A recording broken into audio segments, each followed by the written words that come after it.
Woo! Alright, let's see if everything is working.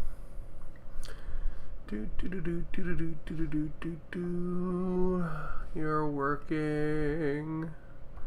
Let's double check. There we go. Alright. Now let's see if this is working. And it is. That's what I like to see. Alright. Sweet. Looks like everything is up and running. Once again, I'm using a different, even more different setup to try out filming different games. Normally with Warcry, if I sacrifice some of the board, it's not a big deal. So I've had to move everything around to try to do a solo play game for Combat Patrol. So I kind of wanted more of the board. Normally I just have my laptop sit on one edge of the board. It's not a biggie. But move some stuff around for that. You can see the other camera there. It's going to be sort of getting this view of the board over. So it should be pretty good when we switch to it. So I'm going to be trying out some... hello! I'm going to be trying out some solo 40k Combat Patrol sized. So about 25 power level. And we'll see how that goes. On one side, I have Nurgle Daemons. This is my exalted greater unclean one, Chubbs the Bountiful. He is going to be trying to murder this poor innocent Imperial Knight. And with him is about 25 power level worth of guys. I've given the Nurgle side some extra power level because I'm not actually going to play them. I'm going to try to treat them like NPCs, so I'm not going to be giving them rerolls and stuff like that. I'm really going to be focusing on the Knight side and having that be like my side and the other side work like NPCs. I think that works super good in Warcry. Unfortunately there's not rules for it in this, so we're going to try it out, see how it goes. And I decided to give them some extra points to see if that like balances it out, because on the other side we have my Knight Paladin, the quote-unquote anxious wolf is out here. He has a Thunderstrike Gauntlet, an Iron Storm Rocket Pod, a Heavy Stubber, and a Rapid Fire Battle Cannon with Heavy Stubber on it. So he's pretty like well-rounded as far as stuff goes. He's not really built to do one thing or the other. So it should be working pretty good. On the other side, we have... wait, you're not actually in the game. Go away. Thank you. On the other side, I have a squad of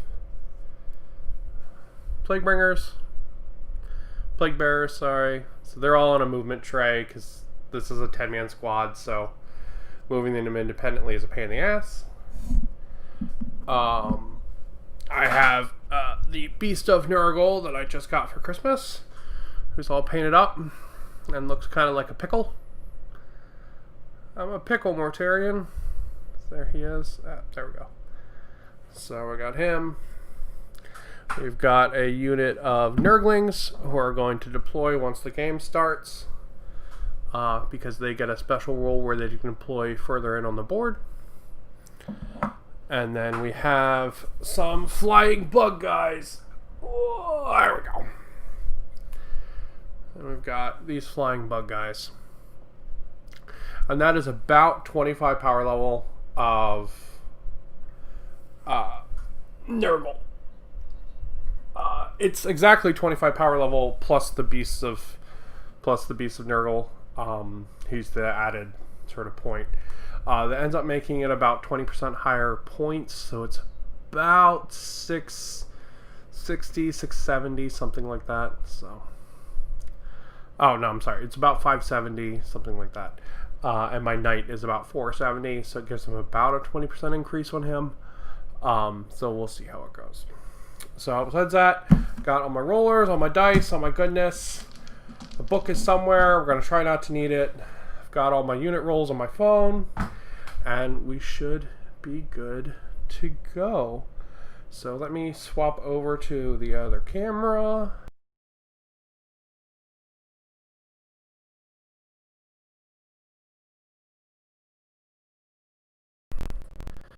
And let's check it out.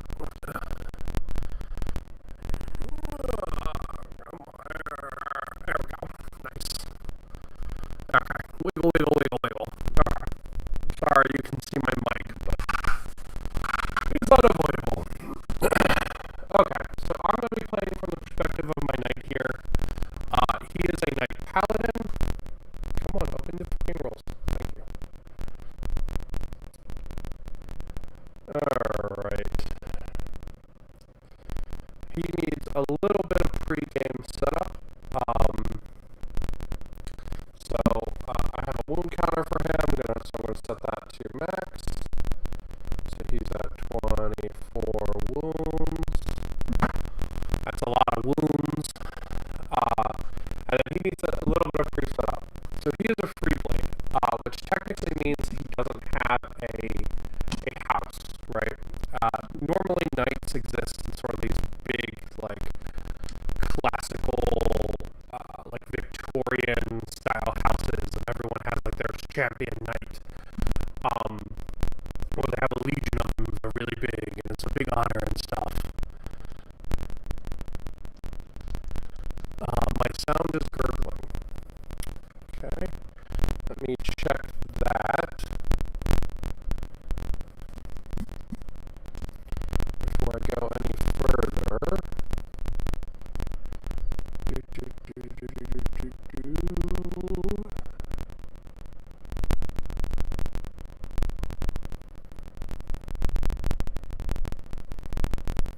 Okay, I apologize for double sound. Give me a sec. Oh, it is.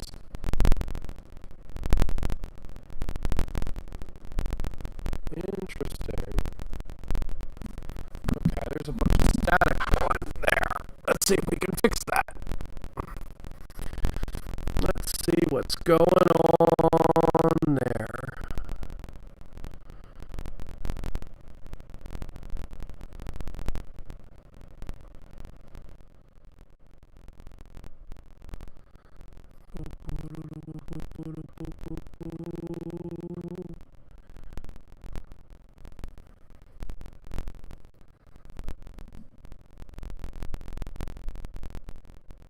Let's try that maybe.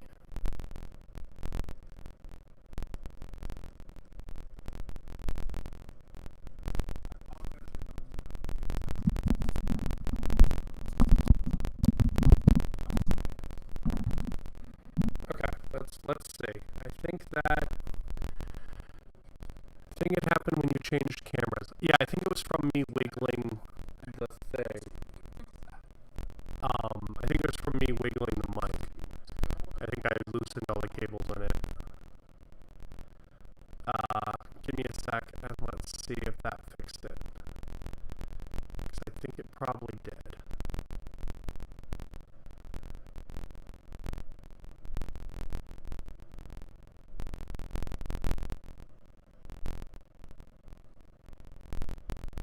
Maybe?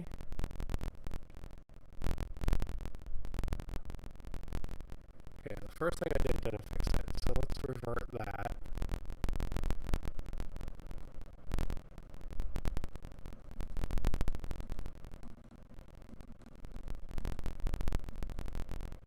No, it wasn't the cable. Okay.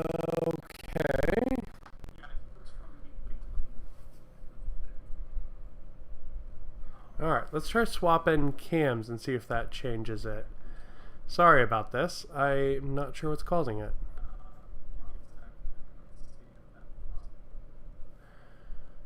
Yeah, because it's really interesting. It shouldn't be gargling because nothing's set up different than normal paint stream. So we're going to swap her over to the other cam and see if that does anything. Maybe it's picking up some kind of weird interference.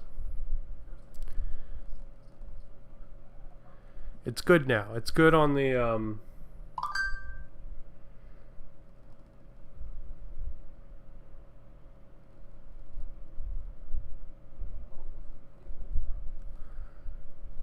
it's good on the single cam. It's just not good on the double cam.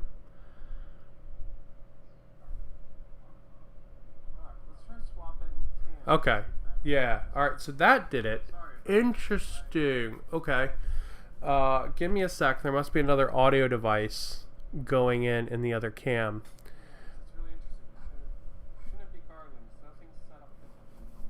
All right. Shush. Shush me. Be quiet me. All right. So swapping over to be Gargley again. Let's figure out what is causing that.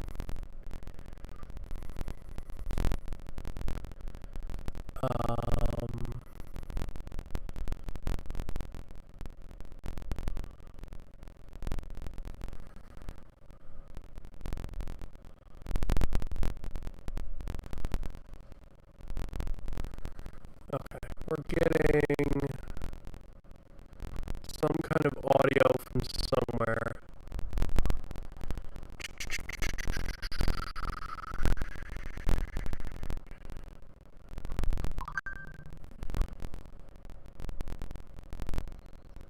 Yeah, gargling again. Yeah, I got it. I'm good.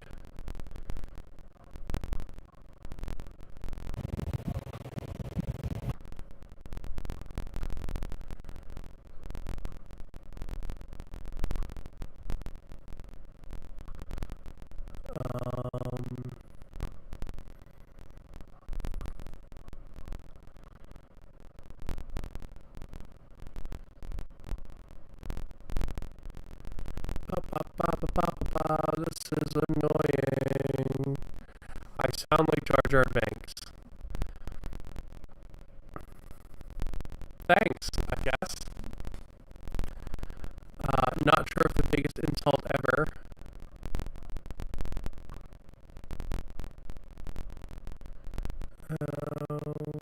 Okay. Alright, let's see if that fixed it.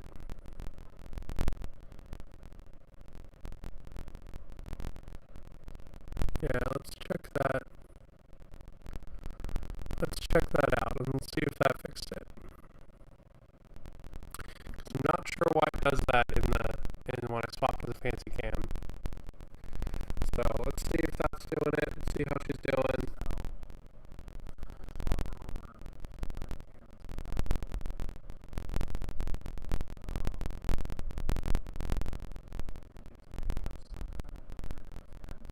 Okay. I think that did it.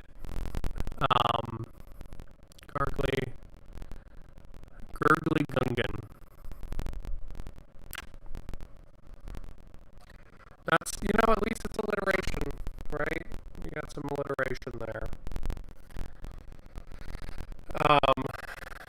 Okay. It's good now. It's good on the,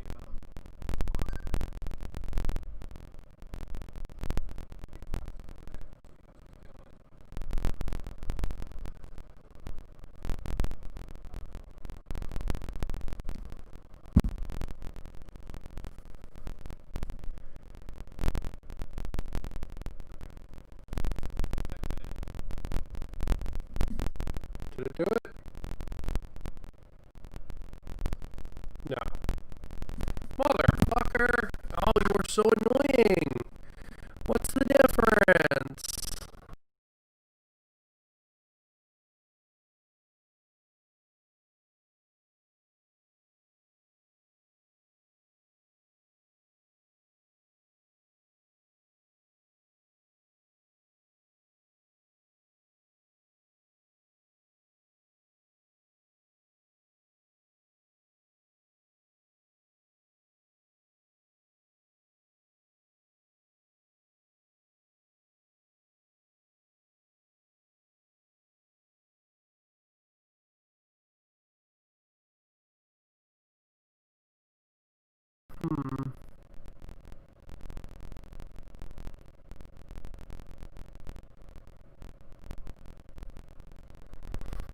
we'll give this another minute, and if not, we'll just run off the one camera.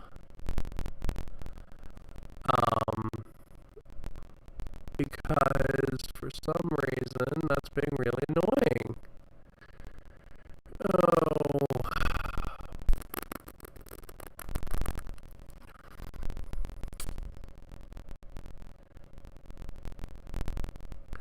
The mic is getting less bandwidth for some reason. Oh, that's interesting, because when I, possibility.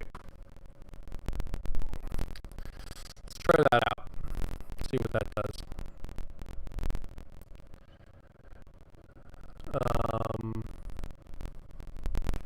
Let me swap over.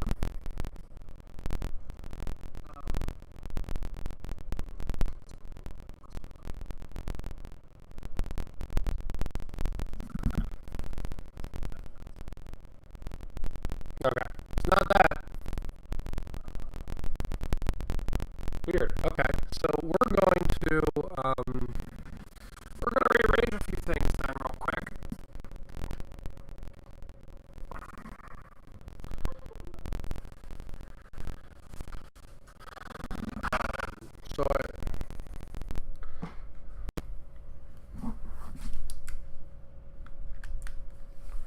Okay.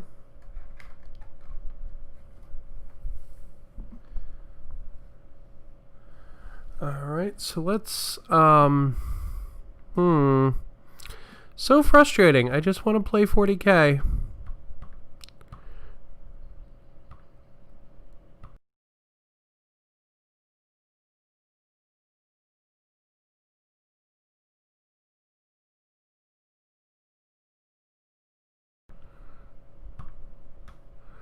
Okay, that's the last thing I'm trying.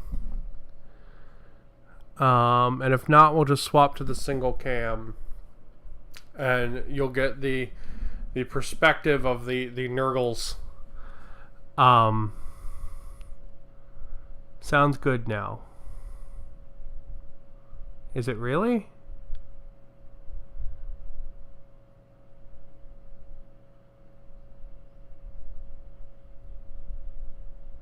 Really?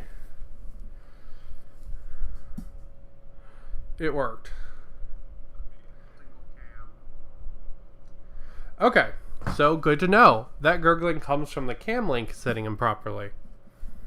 The more you know. Okay, so let's actually play some damn 40k. Now that everything is sorted out.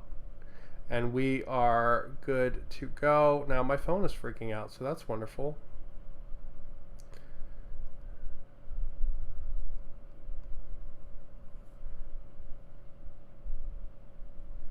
Thank you, phone.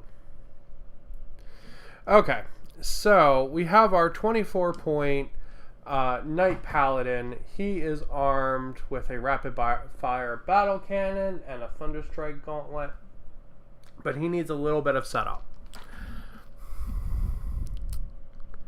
No longer sounding like a Gungan. Woo! Thank you. Alright, so our knight needs some points of setup. Basically, he is a free blade, so that means that he is outside of one of these huge knightly houses. So they're these giant, like, Victorian area, like you know, feudal sort of homes. They all independently have knights. A bunch of them have knight legions, yada yada yada. He's outside of that, either because his house abandoned him, or he disgraced them and was thrown out, or, you know, maybe they fell to chaos and he didn't. You know, there's a lot of story possibilities for why he isn't in a house, but that makes him a free blade. So being a free blade, he gets a little bit of special setup. So basically, he gets 2 special traits that are going to be on all the time. These are just sort of like buffs. I can physically pick these myself, but it's more fun to roll for them. So I have a table that's going to dictate what extra special stuff he gets. So I'm going to roll 2d6, and we'll compare it against the table. I need to roll in front of those so you guys can actually see it. I got duplicates anyway. Alright, so 1 and 3. So our Mr. Knight Freeblade here, he is going to be able to reroll hit rolls of 1 against units containing 10 or more models. And he can perform heroic interventions, which does not really meaningful in this battle. So not super good. However, he is now going to basically get like PTSD. So he's going to get some kind of negative that has a chance of affecting him every battle round. So same kind of thing. I'm going to roll on table. We're going to see what we get. You can pick these as well, but you have to pick 2 of them. If you pick them, if you roll, you only have to take 1. So he's going to get 5. And we're going to see what that is. When his PTSD triggers, or it's actually called a burden, the free blade cannot fall back, and the ballistic skill is changed to 6.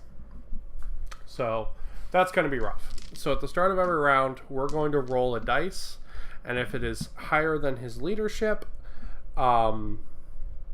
we are, or is it 2 dice? Let me see.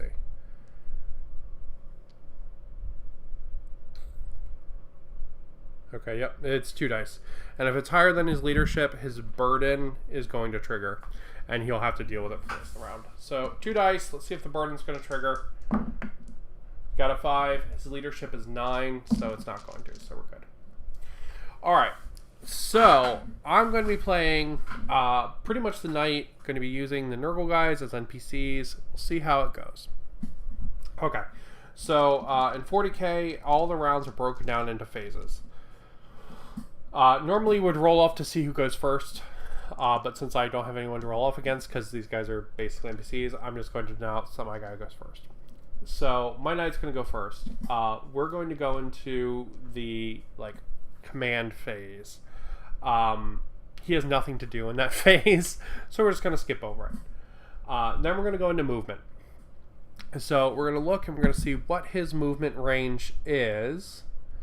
He has a movement of 12. So he can move up to 12 inches. Now, technically, all the Nurgle stuff is really, really slow. Oh, actually, I need to deploy these guys. I need to deploy my Nurglings because they have special deployment. So let me deploy them. Alright, so they go right here. The Nurglings get a special role so they can deploy 9 inches away from any enemy on the board. So I'm going to set him up over there. Alright, so now back to his movement. So he's got 12 inches movement. Technically, he should just sit back and shoot at these guys. That's not nearly as much fun though. So we're gonna move him up, and then we're gonna shoot at these guys. So let's get to it. All right. So he's gonna move up. That's as far as he can move, right there. Oh, the other camera isn't working now. Crap.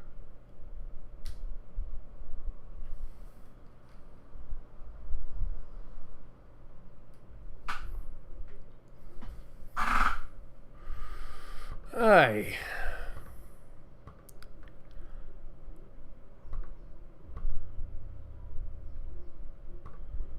Okay. There we go. Alright, now tell me if that screwed the sound up. Man. Streaming be hard, man. I have to move my setup around. It sucks. Alright. Okay, so back to it. He's got 12-inch move. I'm going to move him up. He can't end within an inch of the Nurglings, because to get that close to them, he needs to charge. So, we're going to move him up. And we're going to put him just an inch outside of the Nurglings. So he's going to stay right there. We're going to take this back. Alright, so he's going to stay right there. Okay. Now, movement phase is over. Now we go... Sweet. Thank you. I'm happy to know this sounds so good. Now we're going to go into the shooting phase. we would go into a psychic phase. He doesn't have any psychic abilities, so it's moot. We'll just skip it. So now we're going to go into the shooting phase. And we're going to determine what he can and cannot see. So,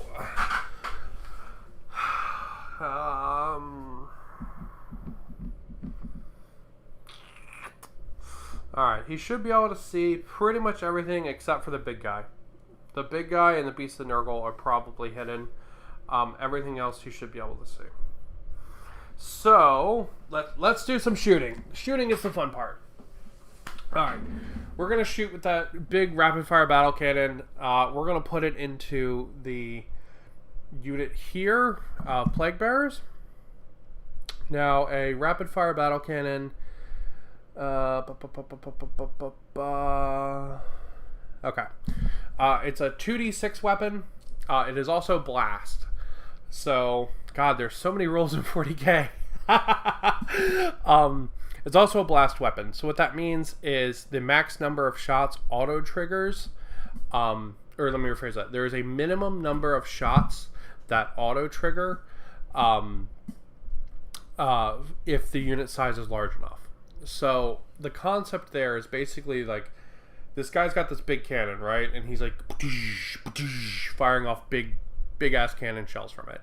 And they're hitting the enemy and they're going and exploding. So I get 1 dice basically for each shot. And then the number of like faces on the dice I get are the explosion. Like just thematically, that's how that gun works. Most of the rules in 40k actually line up to be pretty thematic when you actually think about them.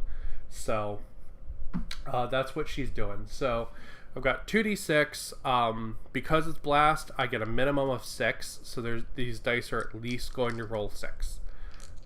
So if I roll under 6, it's just 6. If I roll anything more than that, that's a bonus. So let's see what we got. Alright, so I rolled 7. So we're going to get 7 shots going into this unit of Plague Bearers. Alright. Now they are toughness, I believe, 3. We'll double check.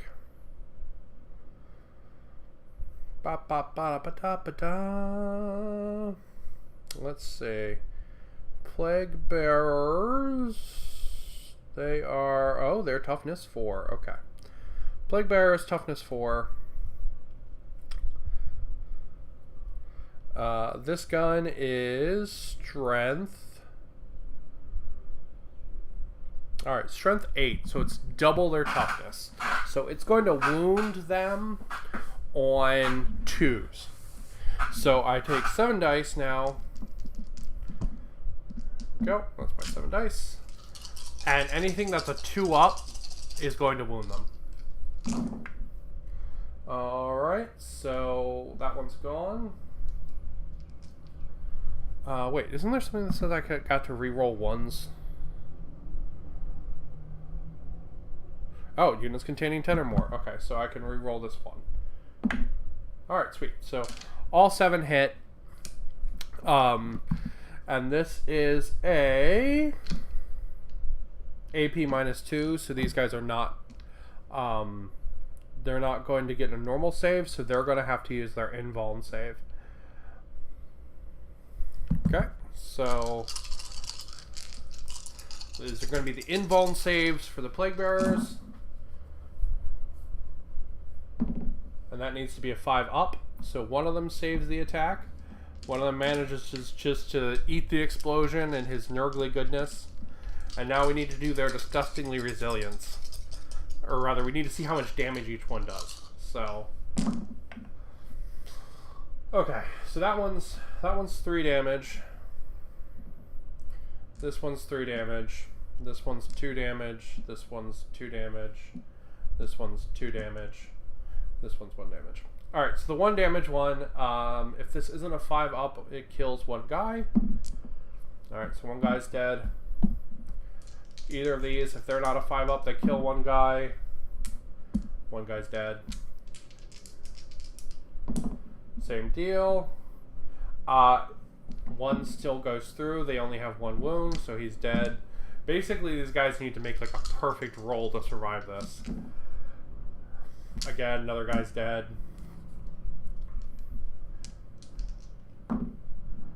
Nope. Nope. Okay. 6 plague bearers, bite the dust. So we're going to go ahead and we're just going to remove that group right there.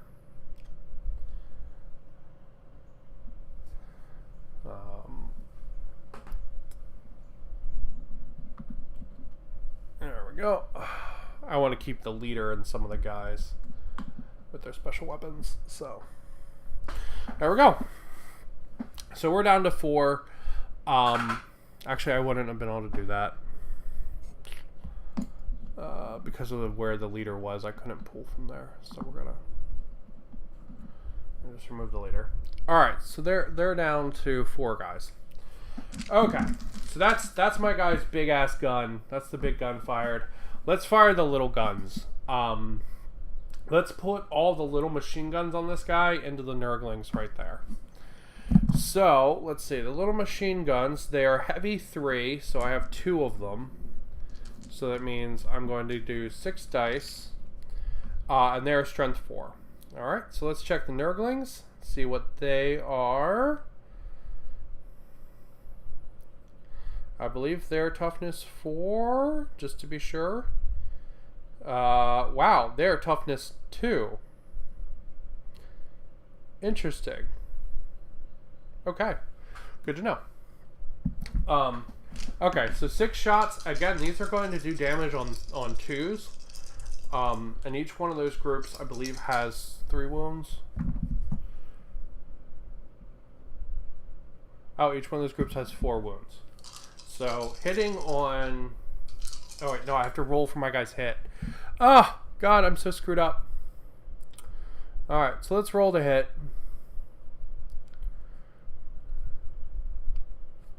I haven't played 40k in like 6 months. I forget how to do it. Okay. So first we have to roll to hit. Alright, so 3 plus. Okay, so those all hit. So now I need to roll the wound. Those all wound. And now the Nurglings get to save them on a 5 up. 1 gets saved, and then they get disgustingly resilient to damage. They do 1, so I wipe out 3 of the wounds from 1 swarm of Nurglings. Man, those heavy stubbers kind of suck. Alright, so that guy's got 3 wounds on him, or he's got 1 wound left, I should say. He's got 1 wound left. There we go. Alright. Now, this guy's also got a big old missile pod on his back. So, we are going to use that. And we are going...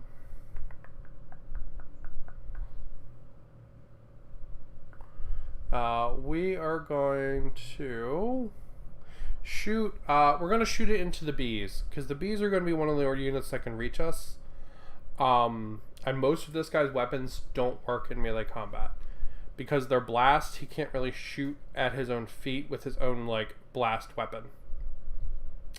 So, we're going to shoot at the bees. They are toughness 5. And our boy here, he is Rocket Pod. I've never gotten to use this before. It's pretty cool. Alright, so heavy D6. We're going to fire 1 thing from it. It's basically firing 1 rocket, and it's going to go and explode. So let's see how many shots we get with it. Alright, we got 5 shots with it. We're going to roll, see if they hit. They're going to hit on a 3 plus. Wow, that was really bad. Okay. 1 hits. It's going to wound on a 4 up. Alright, it wounds. They're going to be able to dodge it on a 5. Which they do. So he just fires a rocket into nothing. Alright. So, that's all of his shooting. That's all the big guns he's got. He did not do nearly as much damage as I expected him to. So now we would move into the charge phase.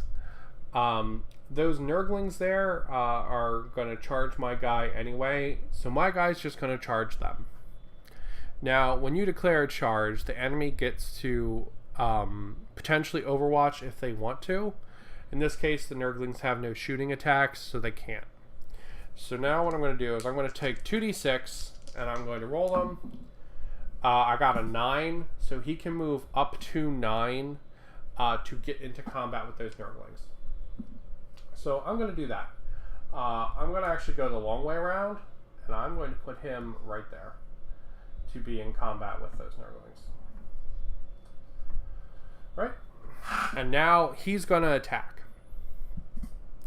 So my knight gets... Let's see how many attacks. Alright, so he gets 5 attacks. Those 5 attacks, I can choose what weapon they go in, right? So I don't get to attack with all of his melee weapons. I just get to attack with one of them, or I get to attack with however many of them I pick, but I get to split 5 attacks up above them, between them. So I've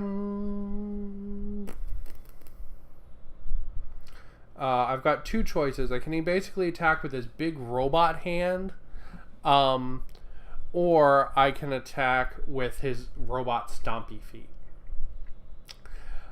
He doesn't need to like super grip them, so getting more attacks out with the robot stompy feet is probably the right way to go.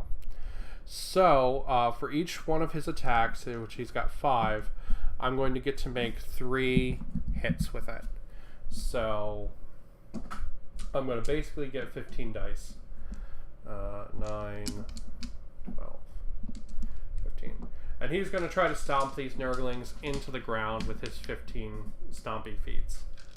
So he is a ballistics or a weapon skill of 3+. So each one of these is 3 that hits. Okay, you're gone. You're gone. You're gone. You're gone. Alright. So 11 hits. And now he gets... it is strength user. So strength 8 versus toughness 2. So these are going to wound on 2s. So you're gone. You're gone.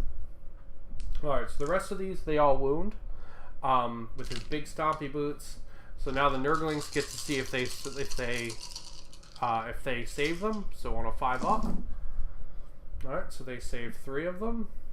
And now they get to see if they disgustingly resilient it. Actually, hold on, that's not true. Alright, so now I get to roll for the damage on them. Okay, so this one is 1 damage. The rest are all multiple damage. This one they can disgustingly resilient. So let's see if they do it. They don't. Okay. So, 1 damage, 3 damage, 2 damage, 2 damage, 3 damage. Okay, so let's figure it out. Okay, so I should technically roll these one at a time, but fuck it. Alright, so you're dead, Mr. Nurgling. And then we've got, let's just say 6, 9. They have 4 wounds apiece, plus 2 more. Okay, yeah, it's more than enough to basically squash all the Nurglings. So all the Nurgles, little Nurgly boys, got squished. Alright, so that is him done. So that is my knight, completely spent on end of turn 1. He doesn't have to make any saves or anything like that. He is just good as is. So now we move over to the Nurgle side. We do have to make a save for these guys. So, because they took some damage. So we're going to do that real quick.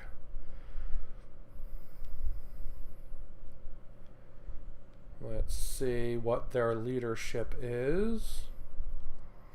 Alright, leadership 7. So they lost 6 guys. So if I roll a 1, they're fine. Otherwise, they fail. Oh, they're perfectly fine.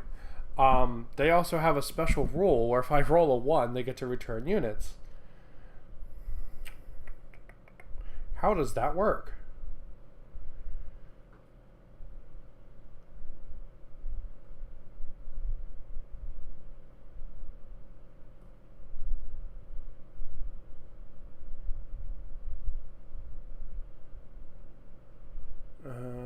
Okay. So I returned D3 lost units.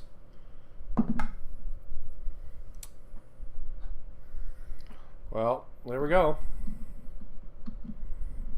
Half of his big fancy cannon shot did nothing.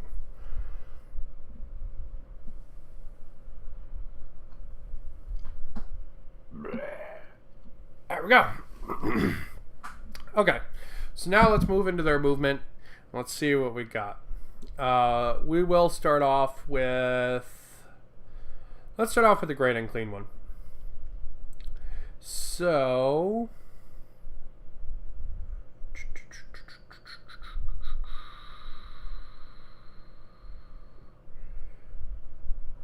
Alright, he's got a 7-inch move. So let's figure that out.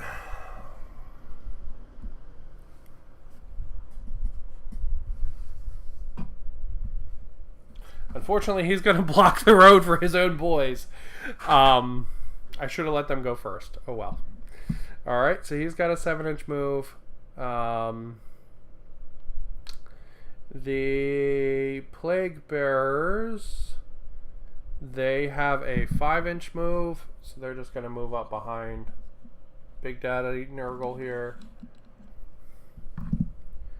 The Beast of Nurgle has a 6-inch move, so he's just going to move up like that. And then the Plague Drones, they're the interesting one because they have a 10-inch move. So,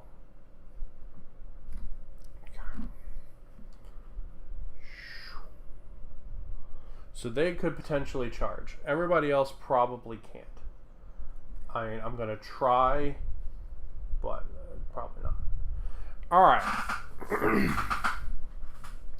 So, now this side actually does have Psychic. Chubbs the Bountiful here, he actually gets psychic powers.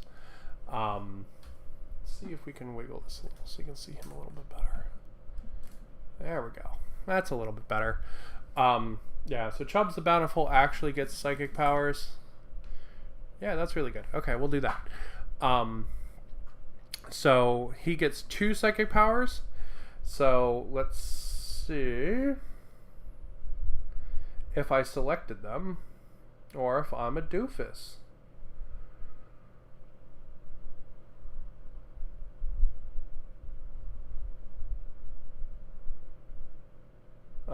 I did, but I gave him healing abilities. So he's gonna smite.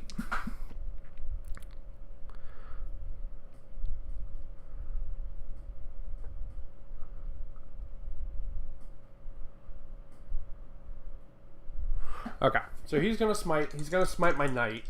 So basically, he's gonna use his mind to attack him. So 2d6. I have to beat a 5. I did with a 9. If I'd gotten a 10, it would be a super smite and do more damage, but unfortunately I didn't. So let's see how much damage it is. It is D3 damage. So it is 2 damage. So my knight goes down 2 points. Handy dandy little tracker. Alright, so that's it for Psychic, because there's really nothing he can heal, because this unit lost models. It's not like he's going to heal one guy. That's it. So now let's do some shooting. These guys actually have shooting, which is kind of silly, because they don't look like they do. So the Great Unclean One's Plague Flail is actually technically a shooting weapon. However, it's only 7-inch range, so that doesn't work. And the plague drones, they get to throw death heads, which are like little grenade kind of things. So each one of those is 2 shots. So I've got 3 of them. Ooh, I've got 2 within range. So each one of those is 2 shots. Only one of those is going to hit. What is the toughness? 5. Okay. What is my knight's toughness? Ooh, that's exciting. I actually don't know. This is the first time he's been attacked. Let's see. The knight's toughness. Toughness 8. Okay. So this is 5 versus 8. So it's going to wound on a 5. Which it doesn't. Alright. So my knight is fine.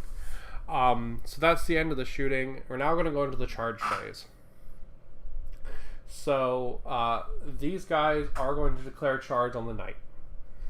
I am going to overwatch into them because I want to and because it's fun.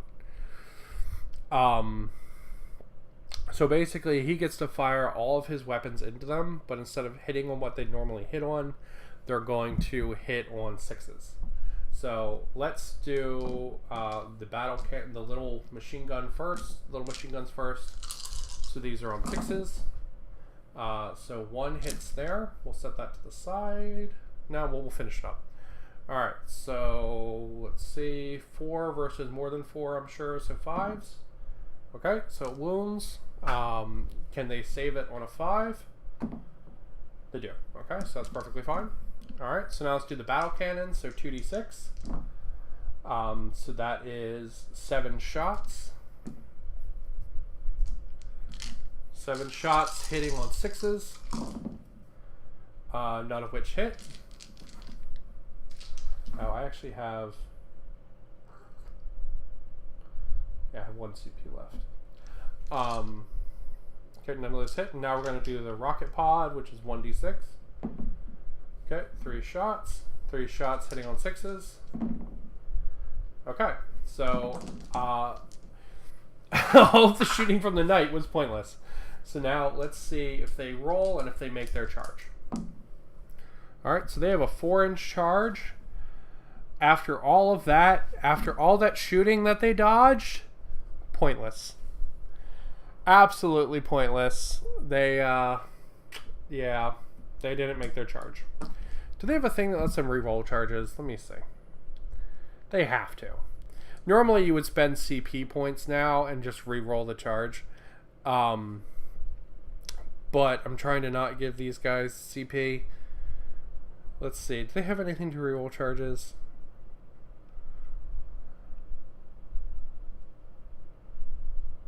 No, they don't. Lame. Okay. Alrighty. Well, that's the end of their turn. They don't need to take any morale because they didn't lose anybody. The knight didn't take any damage because they didn't make their charge. So now, all right, going into the knight's turn. Command phase, again, nothing. We'll move into his movement.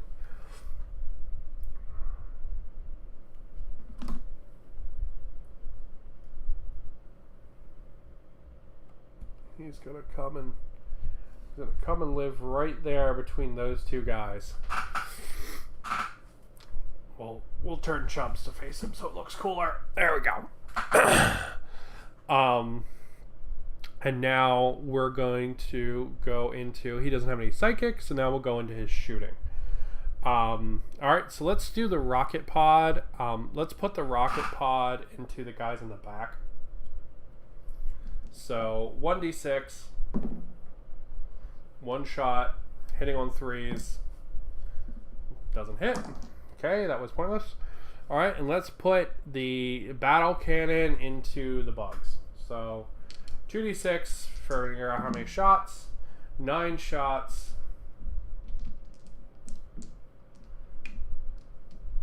Okay, 9 shots. Hitting on 3s. Nope, nope, nope. Okay.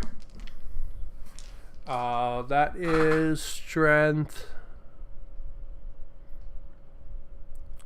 Strength 8 versus toughness 5. So wounding on 4s. No, wounding on 3s. Wounding on 3s. Alright, so that many wounds. We'll see if they save it on their demon 5-up save. They save 2 of them. They save 3 of them. Wow, those guys are dodgy. Alright, see how much damage each shot is. 1 is 1, 1 is 2. Alright. Nope, they don't save either of those. That gets disgustingly resilient. Alright, so 2 go through into those guys. So they're going to take, one of them is going to take 2 damage. And then I'm going to put the, shit. I need to pop wounds off the big guy. All right, we're gonna put machine guns into the big guy. So all the machine guns going into the big guy, just firing into his massive girth and blowing off chunks like 6 shots, hitting on, Jesus, God, bad railing. All right, hitting on 3s, wounding on, I imagine 5s. Wounding on, yeah, because he's toughness 8. This is a strength 4 weapon. Wounding on 5s. Wow, all of them wound. All right. Does the demon save them on 5s? He saves 1 of them. Does he discuss any resilient to damage? Nope. So he takes 1 point of damage. Using these dice for the damage. All right. So that's that for his shooting. He did not do jack shit for his shooting. And he did... well, he actually did 2 points of damage to the demon. Who's going to heal, who then heals 1 at the end of the shooting phase. So it means he's left with 1 point of damage. Okay. My knight. So now he's base when the Nurgle turn comes around, he's gonna get charged. He's gonna get charged hard. So he really should charge somebody and at least get some attacks in before that happens, because he's not going to get to shoot his big gun again as long as all this shit's alive. So he's going to charge the bees, actually. So they will overwatch. So they have 12-inch range. Okay. So they are going to overwatch. So each guy's going to fire 2 death heads, hitting on 6s. 2 hits. They're going to wound on 5s. No wounds. Okay. So now let's see what his charge is. Alright, he's got a 7. That's way more than enough for him to scoot like 2 inches that way. Okay. So now he's got 5 attacks going into the bees at 5 toughness. The question is, what do I want to do them with? So he has 2 weapon profiles. He can use his big meaty hand, or he can stomp on them. Stomping on them...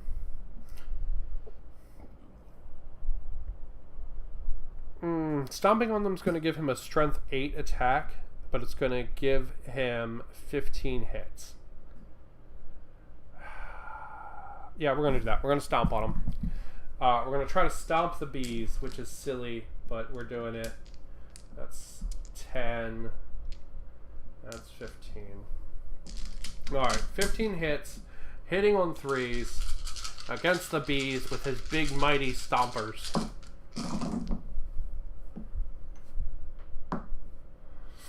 Okay, let's pull out the ones that didn't hit.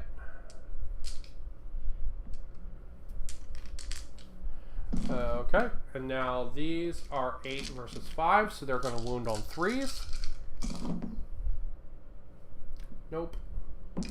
Alright, now they're going to save them on a 5 up. Nope. No, so they save that many. Alright, so now we need to figure out how much damage each one of these is.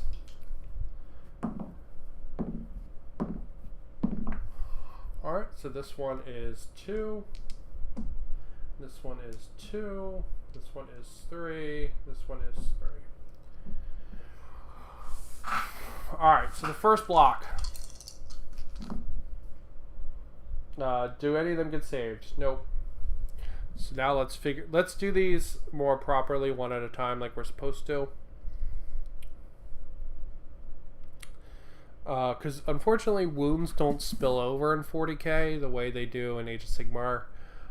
This kind of rolling is way simpler in Age of Sigmar. You basically just take one big, like, pall of dice and just go on the table. You don't have to like roll them independently. It's kind of obnoxious. Alright, so these guys are wound 4. So this is 3 for 1 attack. So it's going to delete one of the bugs. So that's 1 bug dead.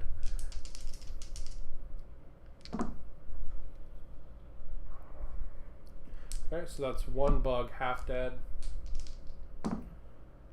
That's another bug dead. And the last bug saves both of them. Alright, so I actually want to keep the guy in the front in melee, so I'm going to pull from the back. So we're going to ditch this guy, and we're going to ditch this guy as well. Okay, so now the bugs get to fight back.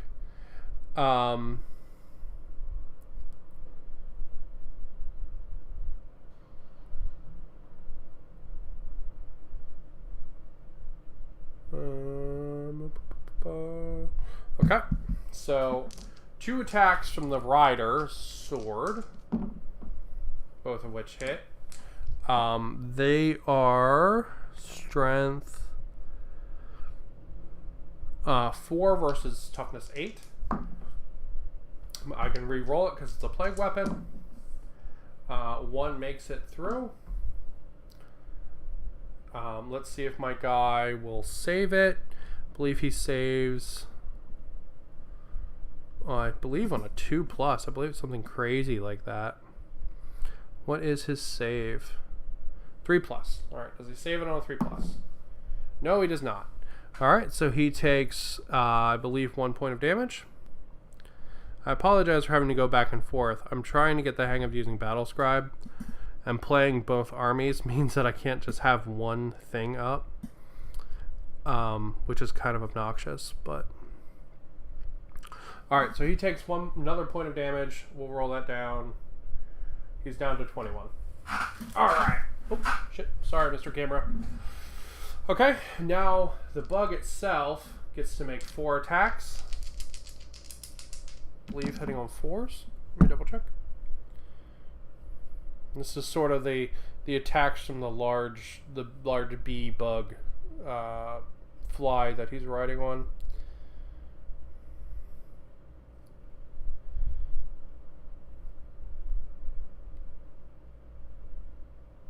Alright, 4 up.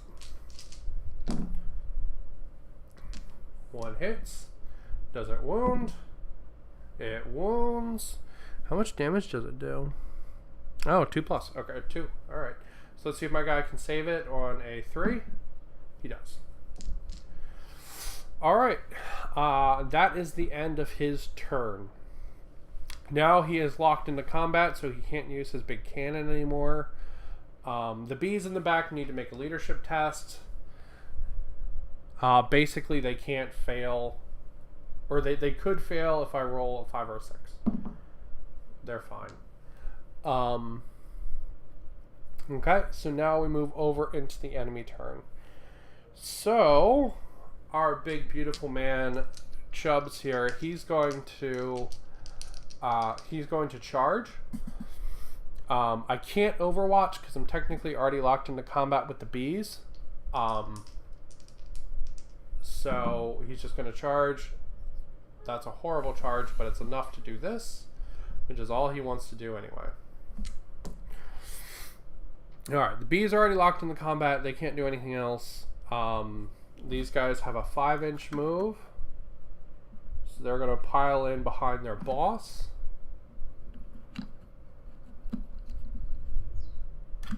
Like this.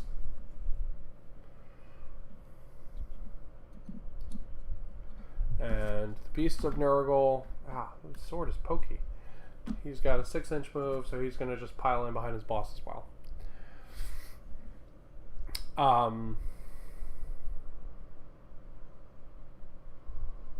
Yeah, so that's that all sorted. So now they get to go into Psychic. So he's going to try to heal himself with, what is the name of this ability? It's Fleshy Abundance. So he's going to cast Fleshy Abundance on himself. So that's a warp charge value of 5, so he needs to beat a 5 on 2 dice, which he doesn't. That fails. Alright, now he's going to try to smite the knight. That passes on a 7 versus 5. Now we're going to see how much damage the knight takes. Knight takes 3 more points of damage from smite. Ooh, ouchie. Alright, that pops him down to 18. So now him and Chubbs are basically the like same strength. But he also has all the other stuff to contend with. So our little Mr. the Knight here might be overwhelmed, but going to do his best.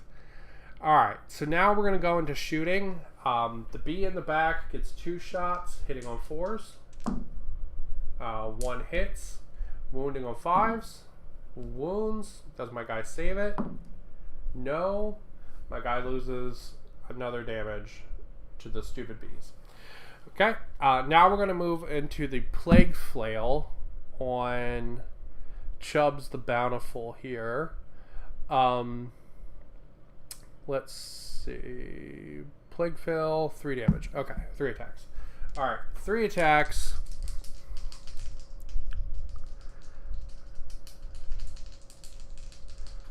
Oh wow, his weapon skill's really good. 3 attacks hitting on 3s. Alright, so 3 hit. Oh wait, don't I make extra attacks with the Plague Flail?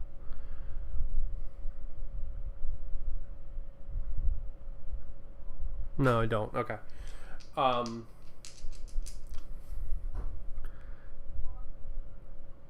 So it's going to wound on 5s. Wow, both wound. And they're 2 damage a pop, but let's see if my guy can save them. Oh, he saves them both. Sweet. Okay. Oop, oop. Still good. Still good. You're so good. All right, cool.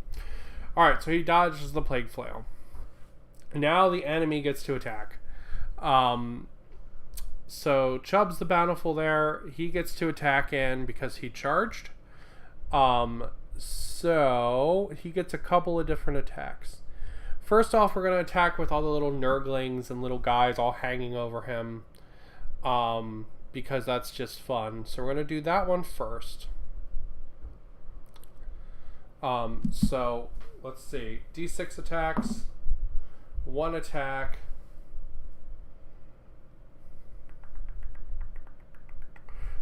Strength 2, so wounding on 5s. Nope. So the little Nurglings do not manage to claw off a little piece of armor or something. And now we're going to attack with the big ass bile sword. So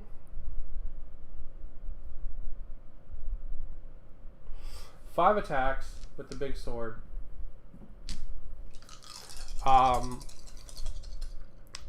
It is strength 8 versus toughness 8. We'll see if he's gonna like cleave my guy in half. Wow, 4 hits. Let's see if they. Oh wait, no. Yeah, would have been 4 hits, and then I'll see if it wounds. Right, we can re-roll the wounds we missed because it's a plague weapon. They all wound. Jesus! Does my guy save them? Alright, my guy's going to save 3 of them. So 1 goes through. How much damage is the Bile Sword? The damage is D6. So if all 4 of those had actually gone through, he could have actually one-shot my knight with that sword. Alright, 2 more damage into the knight, bringing him down to 15. Okay, so now my guy gets to attack back. So there's a couple of things I can do here. So I'm going to split my attacks. My guy has 5 attacks. I'm going to put 3 of them into the Thunderstorm Gauntlet. And I'm going to put those into Chubbs the Bountiful.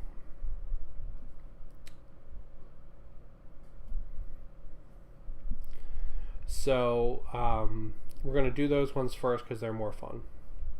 So 3 attacks with the Thunderstorm Gauntlet. Thunder Strike Gauntlet. So that is Strength 16. Chubbs is Toughness 8. So this is going to wound on 2s after it hits on a 3. So, alright, so that one misses. So now let's see if it wounds. Alright, both wound. How much damage is that? Alright, that's minus 4 AP, so he's going to have to use his demon save. So that's a 5. He saves one of them. Alright, he fails the other. So now it's 6 damage. So we're going to take our 6 damage here. See how many Disgusting Resilience he can make. He Disgusting Resilience, half of it. 6 points of damage go in. Or 3 points of damage go in. So that's cool. Alright, now we're going to take our other 2 attacks. We're going to do them with the Stompy Feet. And we're going to put them into the fucking stupid bee to try to wipe the bee out. So we're going to roll very poorly.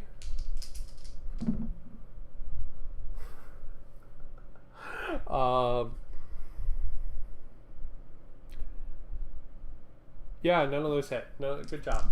Good job, Mr. Knight. Good job. You were so screwed, buddy. Alright. Now the bee gets to attack again as well. 2 attacks from the Plague Sword.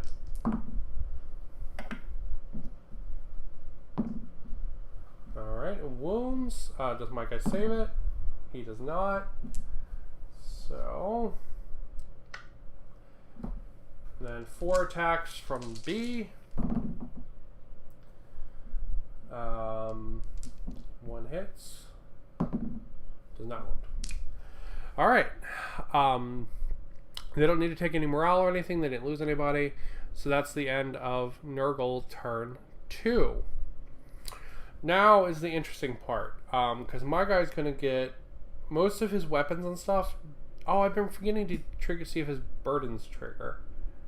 Damn it. Alright, we'll do that this turn. Alright, so let's see if his burdens trigger. They do not. We're good. Oh, I need to actually roll 2 of those. They don't. We're good. Okay.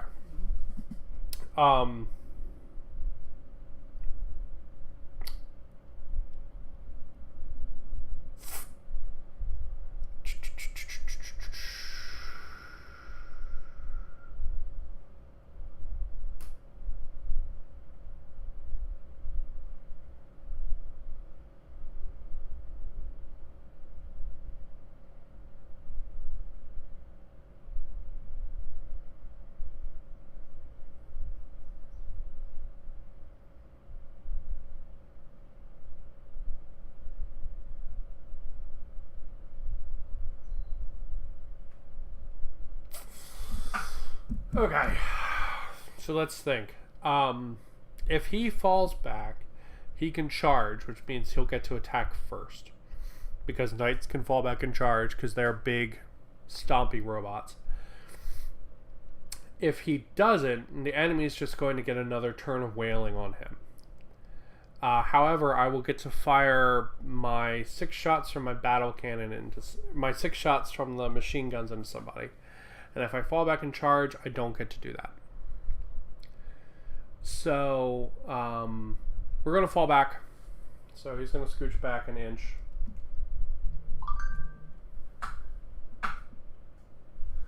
And now he's going to charge.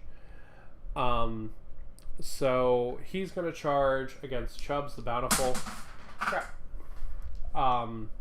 Chubbs the Bountiful is going to Overwatch. Oh, let me back up. Okay, so I would get a command point in the command phase. He doesn't have Psychic. In movement, I would fall back. If I fall back, that means I can't shoot. So he's going to fall back. He's not going to be able to shoot. And now I'm going to move into charging. So he's going to charge Chubbs the Bountiful. I'm going to try to split off from the B so I don't just get random attacks there. And Chubbs is going to fire Overwatch. He's going to hit on 1. He's not going to wound, so it doesn't matter. Alright, so now let's see if my guy can make the charge. It's a 2-inch charge. He gets an 8. He's fine. Alright, so we're going to not in combat the B because we're trying to split off and reduce the amount of damage we're getting hit with, because we're a little screwed as far as being the only target on the map. So, alright, so my guy charged, so he's going to get to attack in. So he's going to do 5 attacks with Thunderstorm Gauntlet and to Chubbs the Bountiful.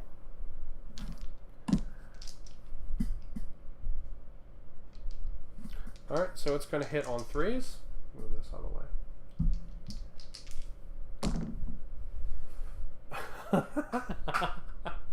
I'm gonna spend a command point. I'm gonna re-roll one of those because Jesus Christ. Okay, wounding on 2s.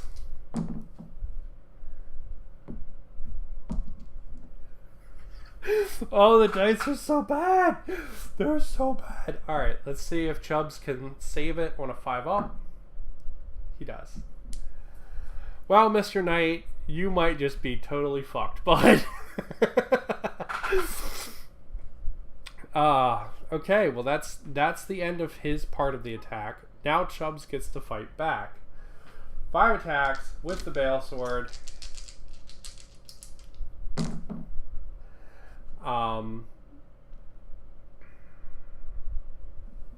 There's weapon skill 2, right? Chubbs is. Let's see.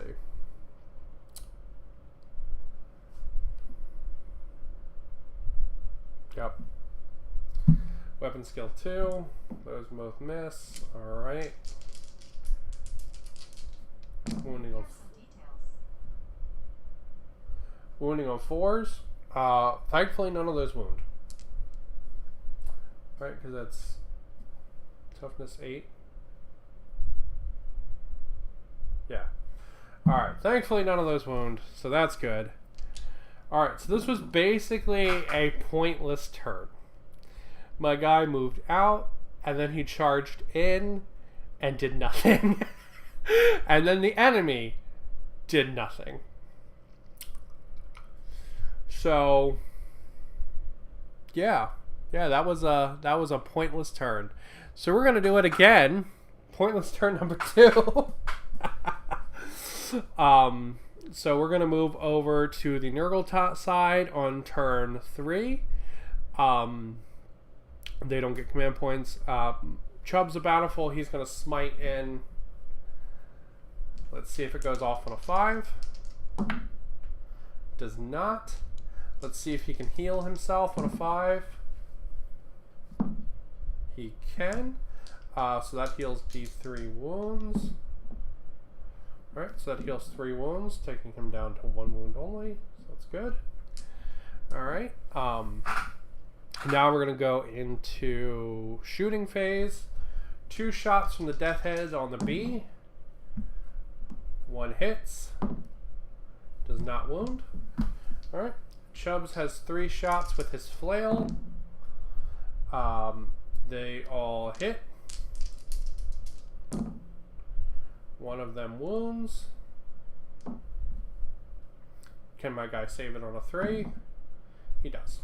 All right. Now we're going into melee. Or no, now we're into charge. So the B's going to charge in. My guy can't overwatch because he's in combat. The B would get a 9-inch charge. Boop. There he is. He's in charge. All right. Now we're going to go into combat. So 2 attacks with the Bale Sword. 1 hits. Does not wound. 4 attacks with the Bee's proboscis and wings and legs and buggy things. 2 of those hit. 1 of them wounds. Does my knight save it? He does not. Is that 2 damage or 1 damage? I think it's 1 damage.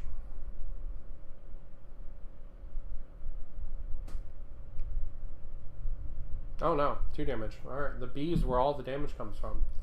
Alright, so that brings my guy down to 12. So he actually just got bracketed. So he's taken so much damage that he's starting to like fall apart, basically. Like chunks are getting blown off and stuff, and his functioning has now been reduced. Alright, so that's the charge. So now we go into the normal combat order. So my knight's going to get to fight first. So I'm going to put... I want to get rid of the stupid fucking bee just because, oh, it's annoying. So I'm going to put two attacks of feet into the bee. So that means I'm going to get 6 total attacks going into the bee. Hitting on, I believe, 3s. Let me check. I don't know what happens when the knight gets bracketed.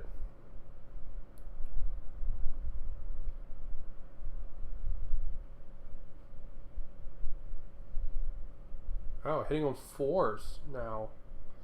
Ooh, that sucks. Alright. Boom, boom, boom. Okay. So it's going to be wounding on 2s. Alright. Can the bee save it? The bee cannot save it. And then that's how much damage with the feet? D3 each. Okay, so 3 there, 1 there. Does he save the first group on Disgustingly Resilient? Saves 1 of them, takes 1 point. Does he save the second group? Saves 1 of them, takes 2 more, which is a dead bee. Alright, so we've squashed that bee as well. Okay. Now it's down to the showdown of my falling apart knight versus Chubbs the Bountiful, who keeps healing himself. Knight gets 3 attacks left with the gauntlet, hitting on 4s, wounding on 2s. They're just D6 pure, right? Yep, D6.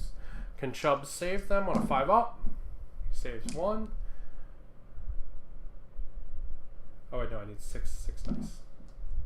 6 dice worth of damage. Chubbs is going to Disgusting Resilient 2 of them, and he's going to take 4 points of damage. Alright, bringing him up to 5. Alright, now Chubbs gets to attack into my knight. 5 attacks.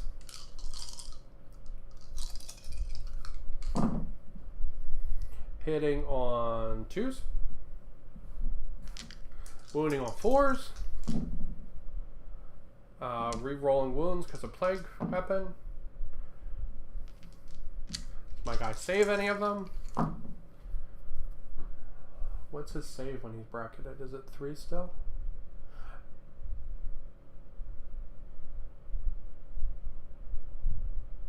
Yeah, it's still 3. Okay, cool. So he takes 1. How much damage is that? It's D6, right?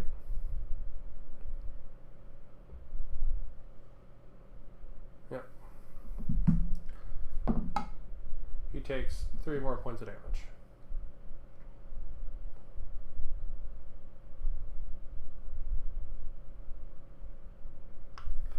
Bringing him down to 9. All right.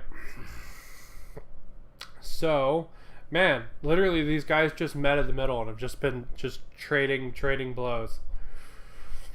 Okay, so that's the end of the combat phase. No point of morale phase because I wiped the bees out. And then we're going to go into Knight's turn 4.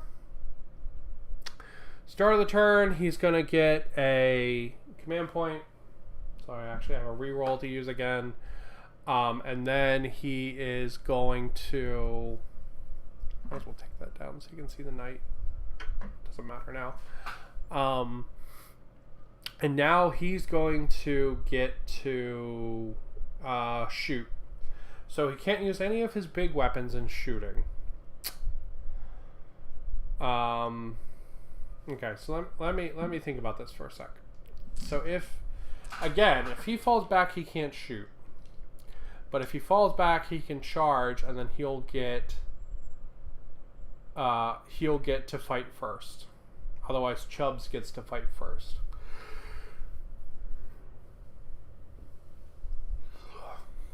So are the potentially 6 shots from the stubber worth fighting second? I'm going to say no.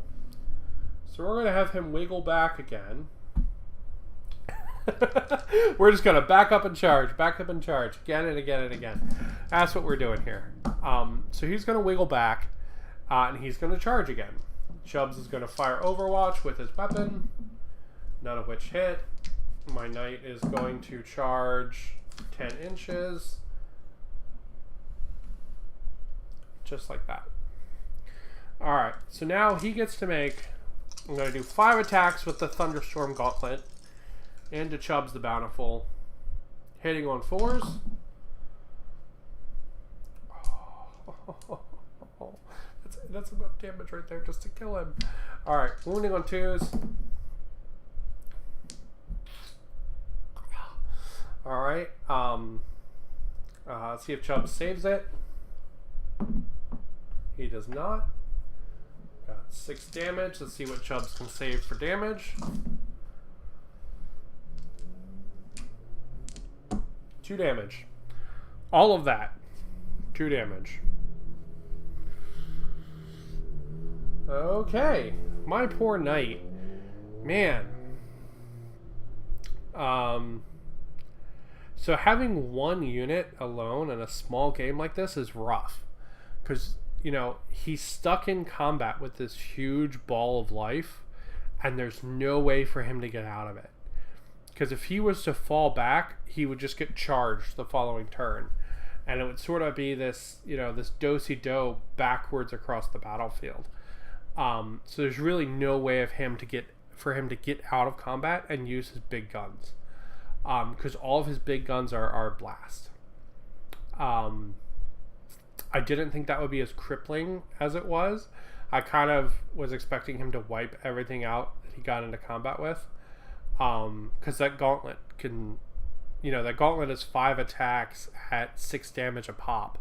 You're talking 30 damage, right? Like, he just needs 1 good set of rolls, and he deletes the Great Unclean One. Just off the table, 100%. Like there's nothing, you know, he just needs that 1 good set of rolls and it happens. But just like getting 1 attack through, 2 attacks through, you know, that's not enough to you know, wipe the Great Unclean One off the table. Especially given that the Great Unclean One can heal, right? Like he actually, I've been missing the rule, but he actually should be healing at the end of every phase. So like if he took a damage in the combat phase, he'd heal 1 point. If he took a damage in the melee phase, he'd heal a point back. I've been forgetting to do that. So, you know, that's even something that's more resilient to him that, you know, is my bad for not doing it. But yeah, so my Knight is basically stuck in this like do-si-do with no way to get out, where he can't use his big weapons. Like he can't use the rocket pod, he can't use the battle cannon. He's just, you know, sort of praying for a good roll with the gauntlet, and if he doesn't get that, then he's just essentially going to get chipped down. That's sort of where he is.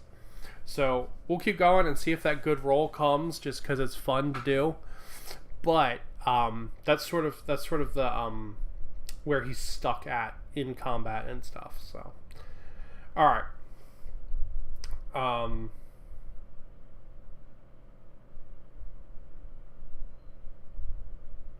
Okay. So now Chubbs the Bountiful gets to attack with his Bale Sword. I believe that's where we are. Oh, wait, no. Did he save? God. I went on a tangent talking and I forgot what part I'm on. Pretty sure Chubbs gets to attack back now.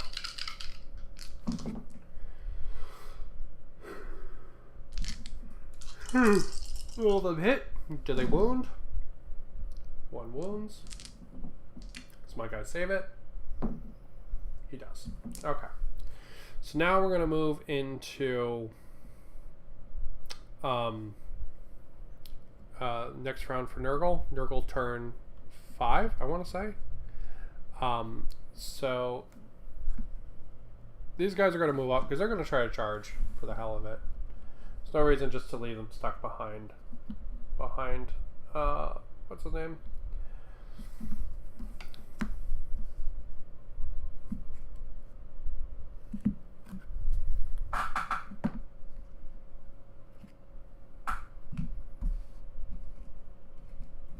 And the Killer Pickle will try going up and around the other side. Like that. Okay. So now we're going to go into Psychic. Chubbs is going to try to heal himself. He gets it on a 7. Healing D3. Healing 3 wounds.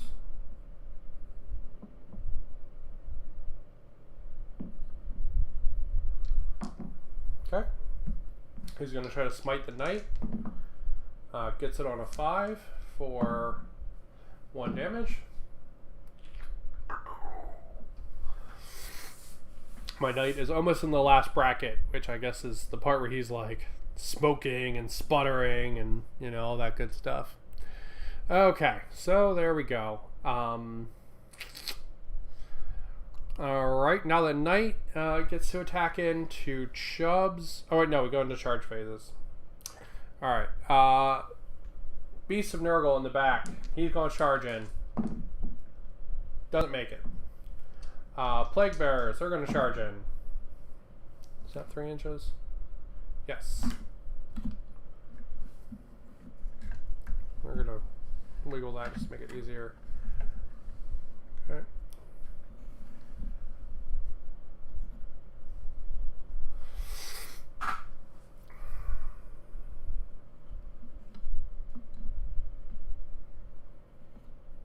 There we go.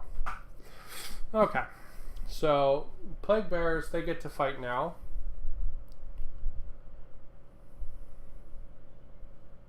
Because they charged. So they each have 1 attack. I'm going to say 4 of them are in range. Each have 1 attack hitting on 4s. Nope. Okay, now my Knight gets to attack. He's going to put... I'm going to put 1 attack into the Plague Bearers, and I'm going to put 4 attacks with the Gauntlet into Chubbs. So hitting on 4s, wounding on 2s. Alright, can Chubbs save any of them on a 5? Okay, and then that's 12 damage.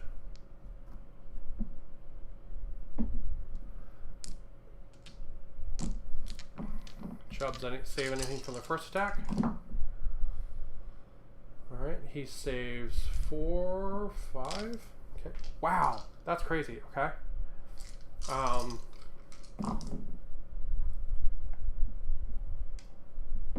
Alright, so 5 damage going in. 2, and then we'll do another 3. Alright, and then we've got 3 attacks going into the Plague Bearers with the Stompy Feet, because the Stompy Feet are fun. 1 hits. Wounds. Did they save it? No. Are they disgustingly resilient? How much damage is it? Did they disgustingly resilient it? Yes, so 1 point of damage, so 1 plague bearer dead. Okay, now Chubbs gets to go again. So it's just, this is just like a slog. It's just, you know, it's a slog praying for good dice, you know? Because this Bale Sword, I mean, this Bale Sword could potentially also be 30 damage a hit. He could literally just not Ultron, like Voltron this knight in half, like shoo, right down the middle. But he just hasn't had the roll for it, you know. Same thing, the knight could just go and basically crush Chubb's head, like in one attack, and just off the board, 100%. But he would have to roll for it. He'd have to, I mean, get lucky for it. All right, so they all hit. They all wound, probably. Let's see. These ones miss. Alright. Can my knight... we have to... Yeah, see if my knight saves any of them. He saves 3 of them. How much damage is it? 1. Now my knight is down on the lowest bracket. Alright. So that would be the start now of turn 5. So we'll finish up turn 5. This has just become a slog, right? Like it's Chubbs versus my knight. Just trying to see who gets lucky, right? Like there are 2 big forces of life on this board. One of which is healing itself. One of which has like crazy firepower potential, but he can't use it. You know, so really, ideally, this is where the Nurgle forces want to be. Like 100%. This is exactly what they want to do. They want to like bog this thing down.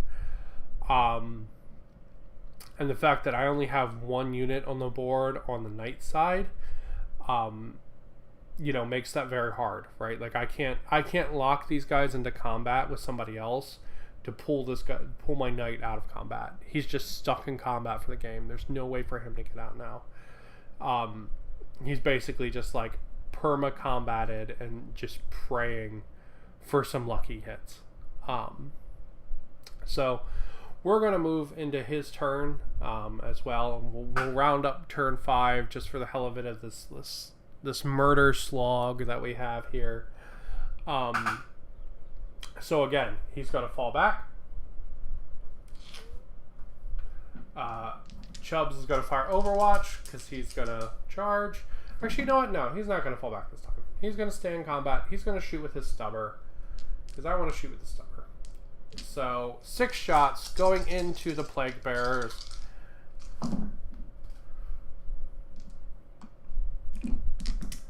Wounding on 4s.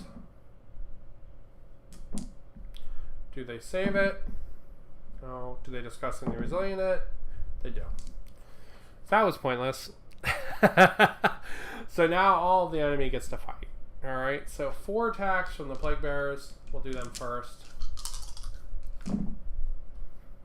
Oh, I ran out of battery. Okay, we'll call it there. We'll swap to the other camera.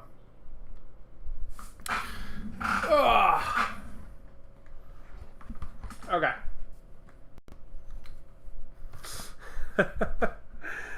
Oh man, that became a slog. That became a slog and a half.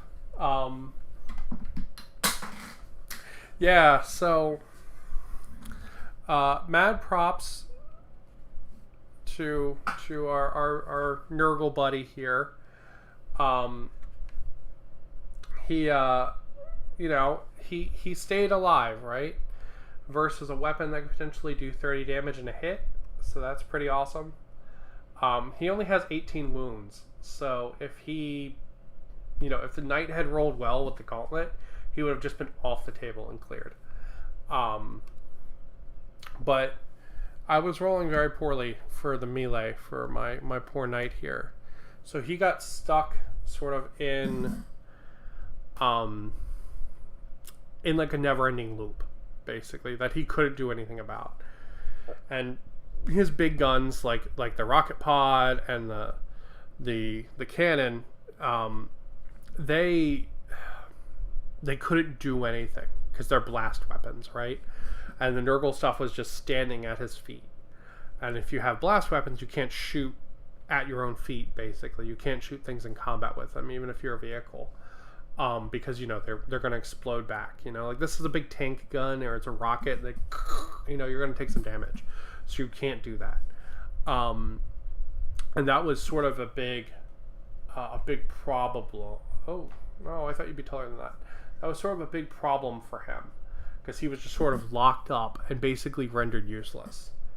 You know, it had essentially reached a point where he was praying for a hit with the Thunderstorm Gauntlet, or Thunderstrike Gauntlet. And if he didn't get it, it was just going to be, you know, the same thing again and again and again and again. You know, backing up, charging, backing up, charging, backing up, charging. You know, trying to maintain some amount of combat superiority by being the first one on the combat, so he could hopefully get that big hit in. And if that never happened, then he's just going to get chipped down, you know? Like if he can never, like, kill what he's fighting, he'd get murdered by Nurglings. Like, you know, just over time that would happen. And that's sort of what happened in here. You know, he got into this slog, into this repetition, and could never get out of it. Partly because of bad dice, you know, super bad dice on the gauntlet, and partly because all of his weapons are blast. So, you know, he hit this point and had no solution for it, no way to break himself out of it. It would have really only taken one good roll to break out of it, but that never happened. Also, I've kept forgetting to do his battle stuff, and I've kept forgetting Chubbs's other heal. So this guy actually heals a wound for every phase he survives. So if he takes some damage in the shooting phase, he heals a wound. If he takes some damage in the fight phase, he heals a wound. So he probably actually should have had like half the number of wounds on him than he had, because he ended with about 9 wounds on him, which is about half his life. He probably actually should have had like maybe like 4 or 5, really. But yeah, that's pretty cool. I love this guy. He's a fun model. His rules are very fun. It's a good time. And you know, as long as he's can actually get into combat, he's super cool, and you can bring him back for 2 command points, which is a lot of fun. So, be honest, I don't know how well Big 40k works single player compared to like Warcry. A little bit harder, just because of the number of rules to remember it all. And I haven't played in since May. The last I played was with my Daemons, and that was in May. That's why I half remember all of their rules. And I've never played with my knight before, so that's, you know, kind of a challenge, right? Like 40k has a lot more rules than say Warcry does. Especially with the Warcry single player stuff, which even more simplifies the rules.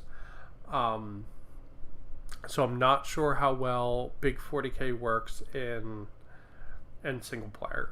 I think it would definitely work better with more than one person. Just because then, like, I don't have to be flipping back and forth between both sides, yada yada yada, stuff like that. But yeah, definitely interesting.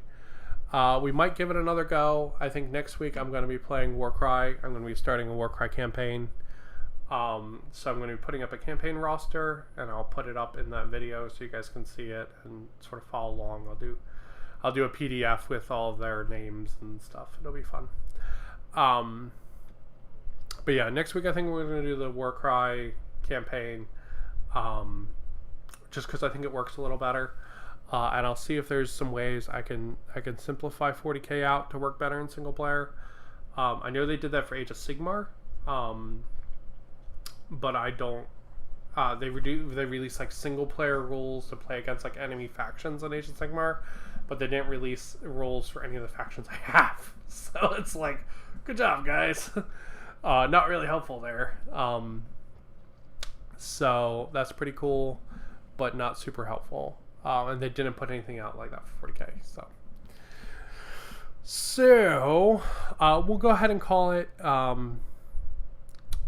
think if my knight had definitely had different guns, this would have gone a lot differently. Or if it just had a couple good rolls with the gauntlet, which he really didn't. You know, with 5 attacks, only one of them hitting. Especially when you're wounding on 2+, like getting the attacks like in to hit, like because he's gonna wound on them like 100%. You know, or damn near 100%. You're talking like 83%, 85%, something like that, to wound on them. You know, so that's pretty amazing. I just have to get that hit in. Once he gets bracketed and moved to the 4+ instead of the 3+, it's even harder. So to get the good rolls, but really it's all he needed, and he would have gotten out of the slog, and then would have been able to fall back and do some work with the guns, but that didn't happen. But anyway, that was my attempt at bumbling through single player 40k. I'll play Warcry next week. It's much simpler. It tends to work better in single player. And we'll see what happens. Wednesday I'll be painting. I don't know if I'll be painting terrain or Tyranids again. I'll be painting one of the two. Because some of this terrain is unpainted and I would like to get it fancied up. But maybe we'll do some Tyranids. I figured out their color scheme. So, completed Tyranid color scheme here. That's what they're all going to look like. So pretty fun. So yeah, that's what I got, and that's what we'll be doing on Wednesday, and on Sunday we'll be playing Warcry. So yeah, thank you guys for watching. I hope you have a good day and all, and I'm going to wrap up and go get some lunch because I am starving, and I think my husband's going to raid at like 3 o'clock, so